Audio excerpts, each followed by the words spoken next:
வணக்கம் நண்பர்களே, கிருஷ்ணகிரிலேருந்து ஸ்ரீகண்டன் பேசுகிறேன். இந்த வீடியோவில் நம்ம என்ன பார்க்க போகிறோம்னு பார்த்தீங்கன்னா, அரசு சட்டப்பேரவையில் அறிவித்த சலுகைகளை தான் நம்ம பார்க்க போகிறோம். வீடியோ ஸ்கிப் பண்ணாமல் கடைசி வரைக்கும் பாருங்கள். கிராம கோயில் பூசாரிகளுக்கு தான் இந்த சலுகை இருக்குது.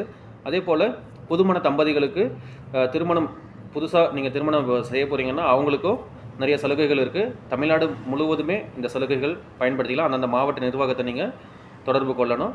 இப்போ அறிவிப்பு வெளியிட்டிருக்காங்க சட்டப்பேரவையில். என்னென்னு பார்த்தீங்கன்னா, 1000 இணையர்களுக்கு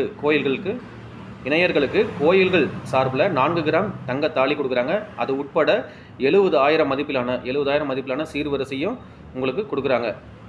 சரிங்களா? சீர்வரிசை கொடுத்து அவங்களே திருமணம் நடத்தி வைக்கிறாங்க. ஒரு கால பூஜை செய்யும் அர்ச்சகர்களுக்கு ஊக்கத்தொகையாக 1500 உயர்த்தி வழங்கப்படும் சொல்லியிருக்காங்க. ஒரு கால பூஜை திட்ட அர்ச்சகர்கள், கிராம கோயில் பூசாரிகள், ஆதி திராவிட கோயில் அர்ச்சகர்கள் 10,000 பேருக்கு என்ன சொல்லியிருக்காங்க, 10,000 பேருக்கு இருசக்கர வாகனம் வாங்க, அதாவது நீங்கள் 2 வீலர் வாங்குறதா இருந்தீங்கன்னா உங்களுக்கு கவர்மெண்ட்டே என்ன பண்ணுறாங்க, 12,000 ரூபாய் உங்களுக்கு மானியமாக இதில் வழங்குறாங்க. அதனால் இந்த சலுகையை அந்தந்த மாவட்ட நிர்வாகத்தில் அணுகி நீங்கள் பயன்பெறுங்க. மேலும் நண்பர்களே, நல்ல வீடியோவில் பார்க்கலாம். பாய்.